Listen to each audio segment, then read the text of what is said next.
Witam w kolejnym odcinku Jak budować i nie zwariować.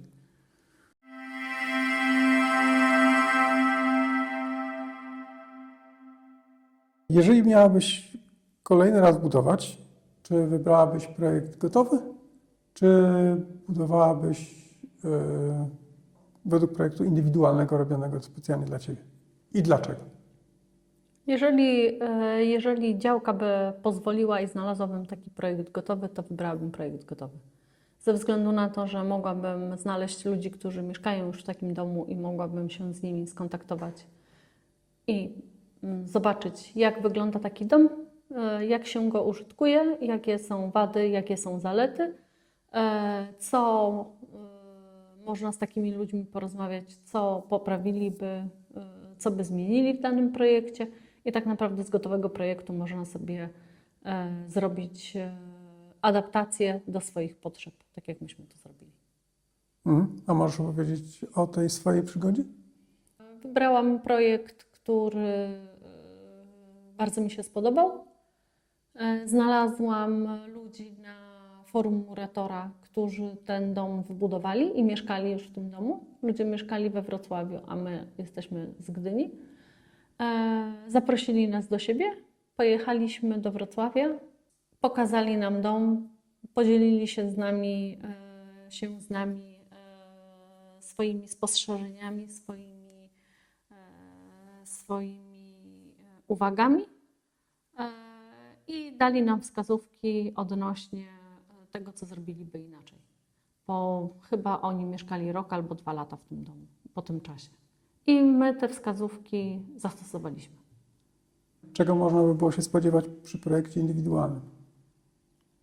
No ja bym się bała projektu indywidualnego, bo ja nie jestem taka odważna i zawsze wydawałoby mi się, miałabym takie obawy, że projekt indywidualny rozczaruje mnie, ponieważ zobaczę go dopiero pierwszy raz zobaczę dopiero w momencie, kiedy tak naprawdę ten dom stanie. I to już jest za późno na to, żeby powiedzieć, że no nie, to mi się nie podoba i jednak chciałabym coś innego. To jest po prostu, dla mnie to jest bardzo duży stres by był, więc ja wolę projekt gotowy, jeżeli się po prostu da. Ale rozumiem, że są osoby, którym ciężko jest znaleźć projekt gotowy, bo mają swoje jakieś ściśle określone potrzeby. Są też różne kształty działek i często głównym powodem dla projektów indywidualnych jest to, że jest bardzo mały wybór projektów indywidualnych, które pasowałyby do konkretnych warunków zabudowy i do konkretnej działki. A czy można się ustrzec przed jakimiś pułapkami projektu indywidualnego, zanim się na ten projekt zdecydujesz? Masz jakieś... Nie mam doświadczenia. Nie potrafię powiedzieć także. Okej.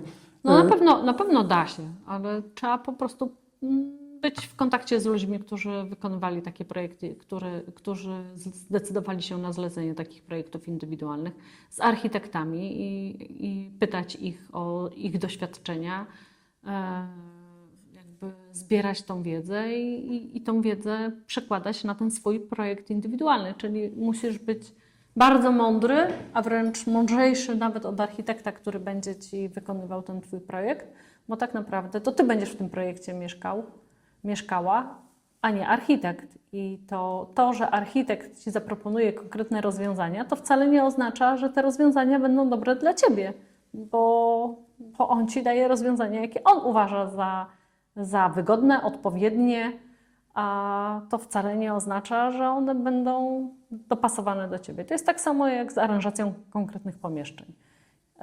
Architekt Ci zaaranżuje te konkretne pomieszczenia, łącznie z postawieniem ostatniego wazonika i położeniem dywaniku, ale nie on tam będzie mieszkał, więc jeżeli on nie będzie ściśle współpracował z Tobą albo Ty nie będziesz wiedział dokładnie, czego Ty chcesz w tym konkretnym pomieszczeniu, to tak naprawdę na sam koniec, już w finale będzie ogromne zdziwienie, a nawet jeżeli będzie wielkie wow, ale pięknie wyglądało, to potem w życiu codziennym funkcjonalność tak naprawdę będzie się mijała z tym projektem, tak?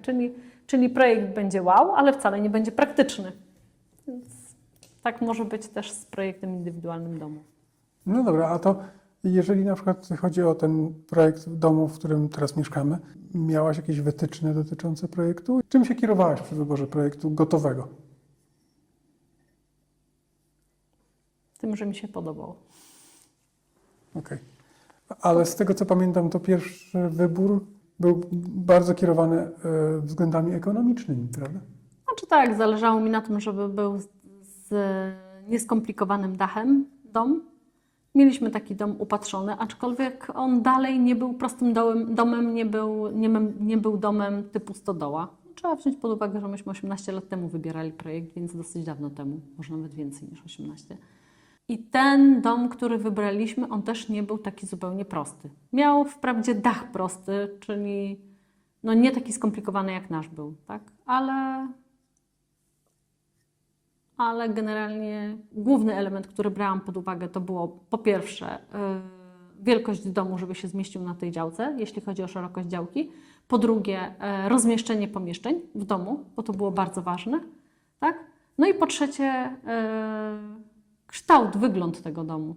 To było dla mnie też bardzo ważne. Ten dom musiał mi się podobać. Nie budowałabym czegoś, co mi się z założenia na dzień dobry już nie podoba, bo nie potrafiłabym zaangażować się w pełni, oddać się w pełni temu projektowi. No taka jestem po prostu, więc były dwa projekty do wyboru. Pierwszy projekt, który wybraliśmy i zobaczyliśmy go zupełnie przez przypadek wybudowany w stanie surowym, okazało się, że nie spełnia naszych oczekiwań, ponieważ jest po prostu piękny, ale malutki. Wszystko było malutkie. Salon był malutki, korytarz był malutki, kuchnia była malutka. Tak naprawdę nawet byśmy stołu dużego nie rozłożyli, bo nie byłoby takiej możliwości, więc zrobienie chociażby kolacji wigilijnej czy jakiejkolwiek imprezy u nas w domu dograniczyłoby już z cudem tak naprawdę. I zaczęliśmy się bardzo mocno zastanawiać nad tym projektem. I nie ukrywam, że zaczęliśmy szukać już trochę większego domu jednak. No i tak jest. Okej. A co cenisz sobie w tym projekcie Twojego domu? Dom jest bardzo przemyślany. Bardzo. Bo dom jest bardzo wygodny.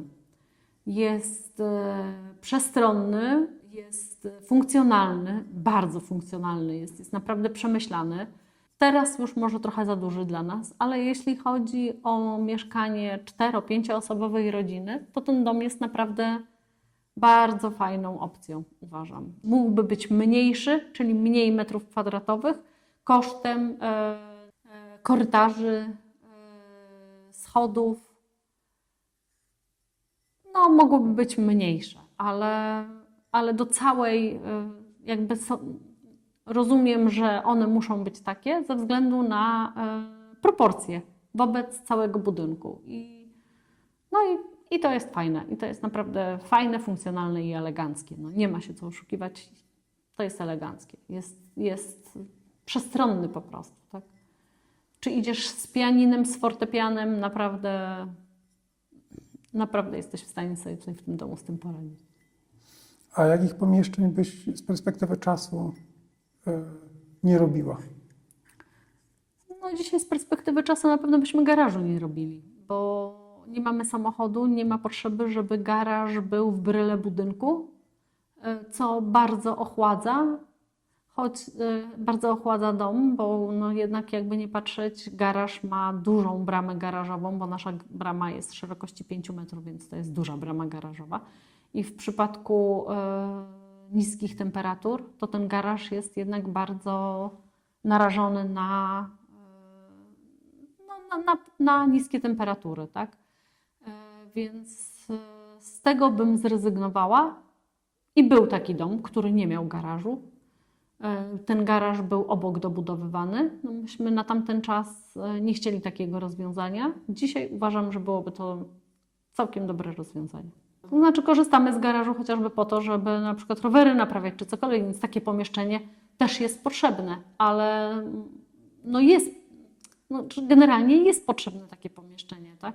Tylko że może nie w formie garażu, no, może jakoś inaczej trzeba by było zaplanować, bo na pewno pomieszczenie, w którym możesz sobie rowery rozłożyć i możesz sobie tam, nie wiem, majsterkować i tak dalej. Na pewno takie pomieszczenie jest absolutnie potrzebne. Uważam, że tak. Tylko, że no u nas nie byłaby to już brama, nie byłby to już garaż, bo bo nie ma takiej potrzeby. Zresztą uważam, że wjeżdżanie oblodzonym, ośnieżonym samochodem do garażu dla mnie to było bardzo traumatyczne przeżycie, ponieważ przechodząc z domu do kotłowni muszę przechodzić przez garaż. I wstawiony zimny samochód do tego garażu powodował, że miałam wrażenie, że jestem na jakimś biegunie zimna i stoi jakieś wielkie, brudne, oblodzone, ośnieżone, ziejące zimnem coś wielkiego, co wcale nie powinno tam być. Więc nie chciałabym już mieć więcej samochodu w domu. Jakich pomieszczeń Tobie brakuje w tym domu, albo co byś zmieniła w projekcie tego domu, żeby było lepiej? No zrobiłabym właśnie, znaczy dla siebie bym zrobiła siłownię, bo teraz ona jest w garażu. Z kotłowni może bardziej bym zrobiła takie kotłownio-pralnię, tak? Pralnio-suszarnię, taką, że można tam deskę do prasowania wstawić, bo teraz tak za bardzo nie ma tam miejsca na tą deskę do prasowania ich. No, myślę, że bardziej tam bym taki jakiś blad do prasowania czy coś. Nie wiem, ten dom jest naprawdę funkcjonalny, on jest naprawdę przemyślany i do niewielu rzeczy można się przyczepić, tak? No można chcieć sobie mieć zabudowę typu, nie wiem, jakieś tak jak ludzie mają, że mają szafki wiszące tam i tak dalej, ale ja tak naprawdę, no może zlew byłby potrzebny zamiast oprócz wanny jeszcze zlew, bo mamy wannę i mamy wysoką wannę. Więc tak naprawdę tego zlewu też nie ma jakiejś takiej konieczności. Mamy i suszarkę, i pralkę, więc jedyne co to jakbym chciała mieć taką elegancką pralnię, to żeby oddzielić miejsce techniczne, czyli kotłownię od pralni. Tak, ale to takie moje widzimisię. No mówię, no miejsce jeszcze, gdzie bym mogła mieć rozłożoną tą deskę do prasowania ewentualnie i gdzie po prostu jak się chce prasować, to się idzie do tej pralni i po prostu w tej pralni sobie prasujesz rzeczy i tam je sobie już bierzesz na wieszakach do pokoju. To ostatnie słowo dla siebie sprzed 15, 16, 17 lat, wtedy kiedy stałaś przed wyborem projektu domu. Co byś sobie poradziła wtedy? Więcej odwagi i będzie fajnie.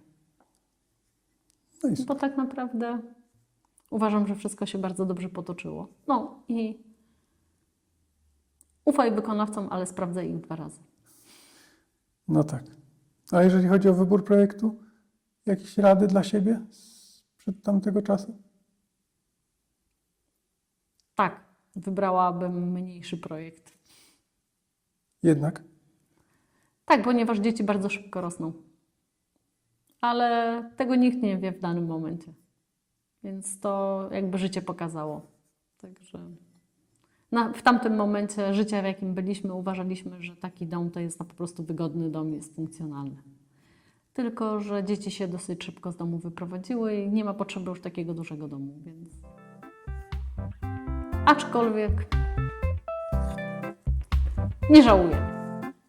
Super. Następny będzie mniejszy. Dziękuję bardzo. Dzięki bardzo. Do następnego razu. Do następnego.